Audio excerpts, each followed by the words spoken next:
কামটো মাৰিছেনে এতিয়া চাওক আমি নামঘৰ লাগিছে এই বেলেগ ক্লাছ কৰিছে চাই দিয়া না আজি ভাগৱত পানী তোলা আছে আমি যাবলৈ ৰেডি হৈ আছোঁ সকলো বহুত ৰাইজ আহিছে আমাৰ গাঁৱৰ চাওকচোন মোৰ লগৰজনীয়ে লাজ কৰিছে চাওক চাই দিয়া না চাই দিয়া এইফালে চাওকচোন কিমান ধুনীয়া দৃশ্য সন্মুখত এয়া কলচীবোৰ শাৰী পাতি থৈ দিছে সৰু সৰু ছোৱালীবোৰে পানী তুলিবলৈ যাওঁতে লৈ ল'ব আৰু দেখিছেনে নামঘৰ ভাগি সকলো ৰাইজে মিলি ইমান ধুনীয়াকৈ সজাই তুলিছে গাঁৱৰ সকলোবিলাক ৰাইজ আহি উপস্থিত হৈছেহি আৰু অলপ সময়ৰ পাছতে ঘাটলৈ পানী তুলিবলৈ বুলি ৰাওনা হ'ব আৰু এয়া আমি সকলোৱে গাত চেলেং চাদৰ লৈ আহিছোঁ দেখিবলৈ সঁচাকৈ বৰ ভাল লাগিছে এনেতে নগৈগৰাকীয়ে আহি কৈছে তুমি ভিডিঅ' কৰিছা নেকি সঁচাকৈয়ে ভাল লগা মুহূৰ্তবোৰ এনেদৰে কেমেৰাত আবদ্ধ কৰি ৰাখিছোঁ পানী তুলিবলৈ যোৱাৰ আগমুহূৰ্তত সকলো ৰাইজে এনেদৰে প্ৰাৰ্থনা কৰি লৈছে আৰু অলপ সময়ৰ পাছতে পানী তুলিবলৈ যাব আপোনালোকে মোৰ ভিডিঅ'টো শেষলৈকে চাই থাকক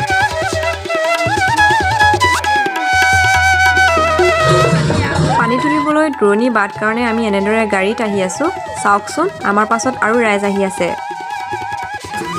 আমি পানী তোলা ঠাই পালোহি বৰহোলা কাকডোঙা নদী ইয়াতেই পানী তোলা হ'ব নদীৰ প্ৰথমটো ঘাট আৰু চাওকচোন নদীৰ পানী একেবাৰে শুকাই গৈছে সকলোৱে খোজকাঢ়িয়ে যাব পাৰিছে অ'ত ত'ত অলপ অলপেই পানী আছে এনেদৰে আৰু পানী তুলিব লাগিব নহয় জানো সৰু সৰু ছোৱালী কেইজনীলে চাওকচোন সিহঁতক দেখিবলৈ সঁচাকৈয়ে বৰ ধুনীয়া লাগিছে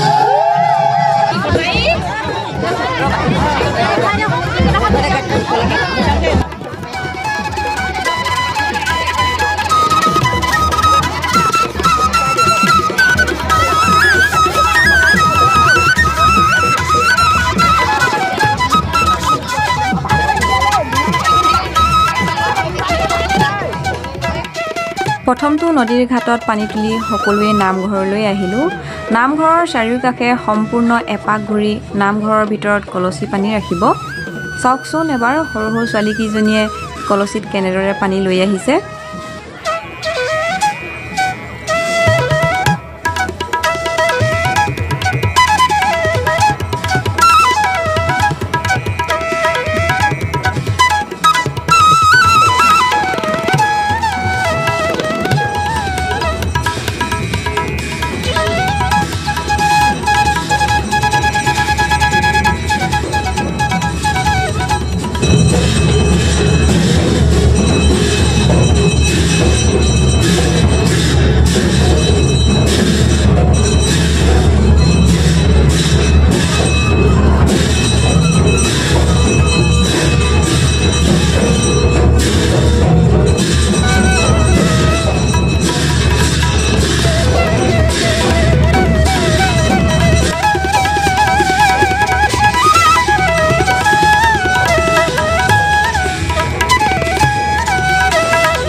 সকলোৱে এনেদৰে বিয়ানাম হৰিনাম গাই ফূৰ্তি কৰি দ্বিতীয়টো নদীৰ ঘাট পালেহি। ইয়াত পানী তোলা পৰ্ব হৈ গ'ল। দ্বিতীয়বাৰ পানী নামঘৰৰ ওচৰৰ বৰপুখুৰীতে তোলা হ'ব। প্ৰথমবাৰৰ নিচিনাকৈয়ে কলচী পানী নামঘৰৰ ভিতৰত ৰাখি এয়া দ্বিতীয়বাৰ পানী তুলিবলৈ আহিছে ৰাইজসকল।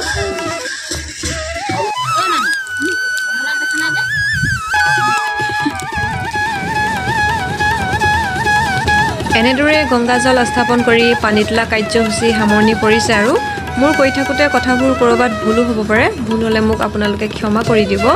মোৰ ভিডিঅ'টি যদি চাই আপোনালোকৰ ভাল লাগিছে লাইক এটা কৰি দিব, কমেণ্ট কৰিব আৰু ছাবস্ক্ৰাইব কৰি দিব। আৰু শেষলৈকে মোৰ ভিডিঅ'টি আপোনালোকে চাই থাকক।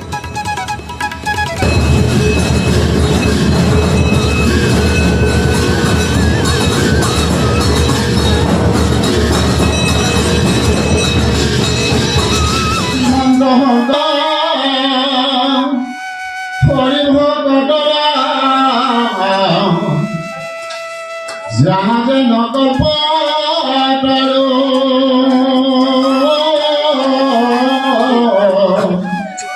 সাহায্য বিনাই আমার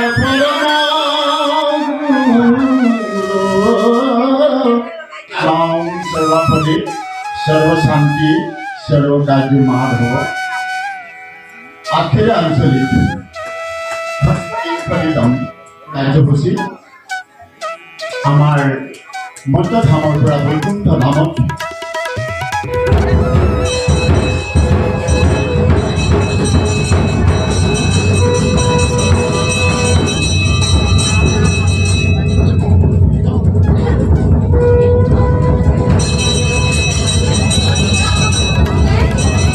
পানী তুলিবলৈ গৈছিলা নহয়, কেনেকুৱা লাগিলে কৈ দিয়া। ভাল লাগিলে। মুখত পানী লৈ আহিছিলা নে? নাই। সেইফালে কৈ দিয়া। পানী তুলিবলৈ গৈছিলা নহয়, কেনেকুৱা লাগিলে? এইবাৰ প্ৰথম নে? প্ৰথম গৈছিলা নে?